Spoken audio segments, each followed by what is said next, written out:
Members of Trump's administration initially said that his phone call with Vladimir Zelensky, the president of Ukraine, had no quid pro quo involved, that Donald Trump just wanted Zelensky to look into Hunter Biden because he was concerned about corruption, but no quid pro quo. But here's the problem when members of Trump's administration don't actually coordinate or speak to one another. They have different messages and they make fools out of themselves during press conferences. So during a recent press conference, acting chief of staff Mick Mulvaney admitted that there was quid pro quo. Don't believe me? Take a look. Did he also mention to me in the past the corruption related to the DNC server? Absolutely, no question about that. But that's it, and that's why we held up the money. Now there was a report. So the demand for an investigation into the Democrats was part of the reason that he was ordered to withhold funding to Ukraine.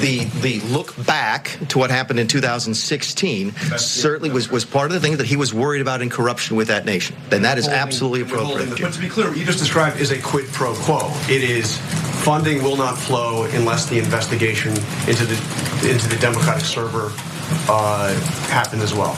We do that all the time with foreign policy. We were holding up money at the same time for what was it? The Northern Triangle countries. Oh my God! That was disastrous. No, he just admitted it. Okay, so guys, I've been telling you from day one. There's two different crimes here. One is asking a foreign government for assistance in your election is already a crime, and there doesn't have to be quid pro quo. Okay, but he just admitted the second crime, which is basically extortion, holding up money that you're supposed to get that Congress appropriated towards you that is for the good purposes, according to at least the judgment of Congress, for the benefit of the American people, right? We're doing a deal with Ukraine and we're gonna get some things back, but not for Trump, but for the American people, right? And Mulvaney just said there, no, it was a quid pro quo and it was to investigate the Democrats and what happened in 2016 and the Democratic server. By the way, that insane conspiracy theory that the Ukrainians tapped into the DNC, hacked into it, and that they have a secret server in Ukraine. Only a moron would believe that theory to begin with, so obviously Trump does. And he did all this corruption surrounding that stupid theory that has no chance of being true. It is a complete conspiracy theory, and it's in regard to CrowdStrike, which Trump has been saying is a Ukrainian company, a Ukrainian-based company. It's not even a Ukrainian-based company, it's a US-based company. It's insane.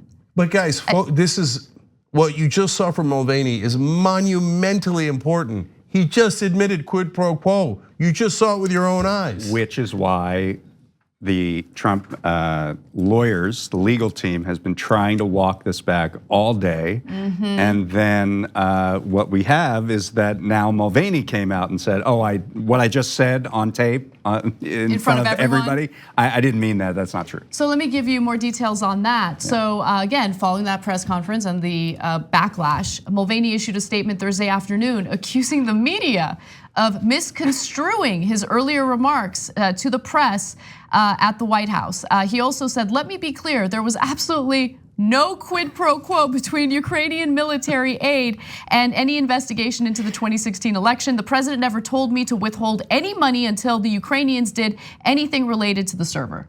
But you just said it. We just showed it on tape. You said when asked about quid pro quo, you said yes, we do it all the time. When you were asked specifically, was it about the Democratic server? You said yes, absolutely. And did you hold up the money? You said yes, absolutely, we held up the money. There's no question about it. Yeah. David's right. After that happened, first of all, I was like, what? Right? Everybody was like, he just admitted the crime. What is like? No wonder he's Trump's chief of staff. Only an idiot would admit a crime like that. And then immediately after, I saw news stories about the legal team panicking.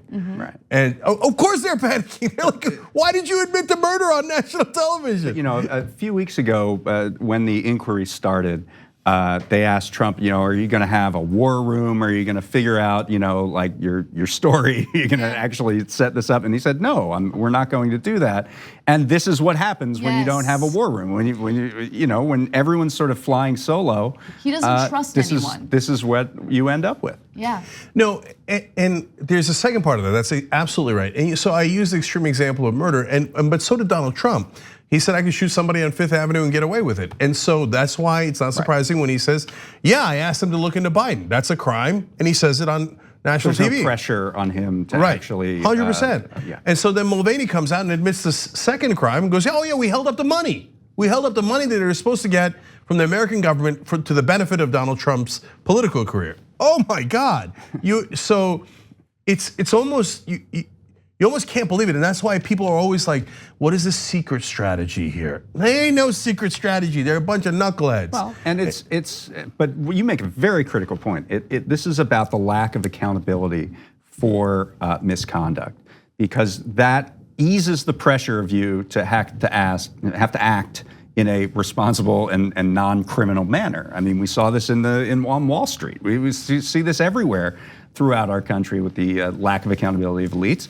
It tosses. You don't need to be honest anymore to stay clean, to stay out of jail.